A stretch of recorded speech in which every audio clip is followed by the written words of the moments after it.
Halo semuanya, tahukah kamu Provinsi Jawa Barat yang dikenal sebagai pusat industri terbesar ternyata menduduki peringkat ketiga dengan tingkat pengangguran terbuka tertinggi di Indonesia. Tetapi menariknya, di dalam provinsi yang sama terdapat setiap kota itu memiliki tantangan yang berbeda. Jadi kali ini kita akan bahas dua wilayah yang kontras, yaitu Bekasi dan Cirebon. Perhatikan data Badan Pusat Statistik tahun 2024 ini. Dari diagram berikut, terlihat bahwa tingkat pengangguran di Kota Bekasi mencapai 7,82%, sedangkan di Kota Cirebon hanya 6,29%.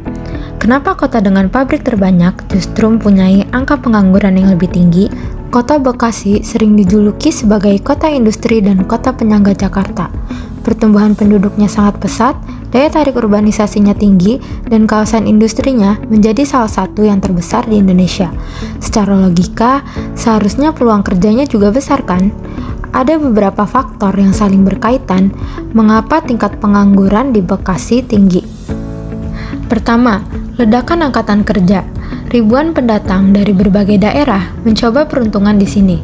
Namun, lapangan kerja baru tidak bertumbuh secepat penambahan tenaga kerja. Akibatnya, banyak pencari kerja bersaing untuk lowongan yang terbatas. Kedua, mismatch keterampilan. Sayangnya, banyak lulusan sekolah dan kampus di Bekasi belum menyesuaikan diri.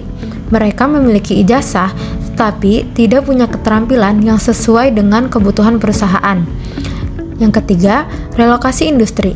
Sejumlah pabrik memindahkan operasional ke daerah lain dengan biaya produksi lebih murah. Perusahaan yang bertahan pun semakin efisien, sehingga tenaga kerja yang dibutuhkan berkurang. Keempat, dominasi pekerjaan informal. Sektor informal memang menyerap banyak tenaga kerja, tetapi pekerjaan ini tidak stabil, tidak selalu layak, dan sering tanpa perlindungan sosial. Dan yang terakhir, akses informasi yang lemah. Walaupun pemerintah daerah rutin mengadakan job fair atau bursa kerja virtual, informasi tidak selalu merata. Banyak warga lokal kalah cepat dengan pelamar dari luar kota yang lebih siap secara administrasi maupun keterampilan. Jadi, meskipun Bekasi mempunyai potensi ekonomi yang besar, tantangan-tantangan ini membuat penganggurannya masih sulit ditekan. Berbeda dengan Bekasi, Kota Cirebon justru menunjukkan penurunan tingkat pengangguran terbuka yang signifikan di tahun 2024.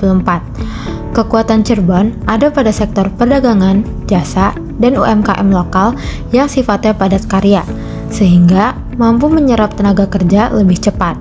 Pemerintah kota juga aktif menarik investasi, terutama di sektor jasa, serta memperkuat kerjasama antara sekolah, kampus, dan perusahaan melalui program Bursa Kerja Khusus atau BKK. Program ini membantu lulusan agar bisa langsung tersambung dengan dunia kerja. Selain itu, pemerintah Cirebon juga fokus pada job matching, yaitu memastikan pelatihan yang diberikan melalui Balai Latihan Kerja dan Lembaga Pelatihan Kerja benar-benar sesuai dengan kebutuhan industri lokal seperti perhotelan dan logistik pelabuhan. Dari Bekasi dan Cirebon, kita belajar satu hal penting, bahwa pengangguran bukan hanya soal jumlah lapangan kerja, tetapi soal kesiapan tenaga kerja dan arah kebijakan daerah dalam menciptakan keseimbangan ekonomi yang berkelanjutan.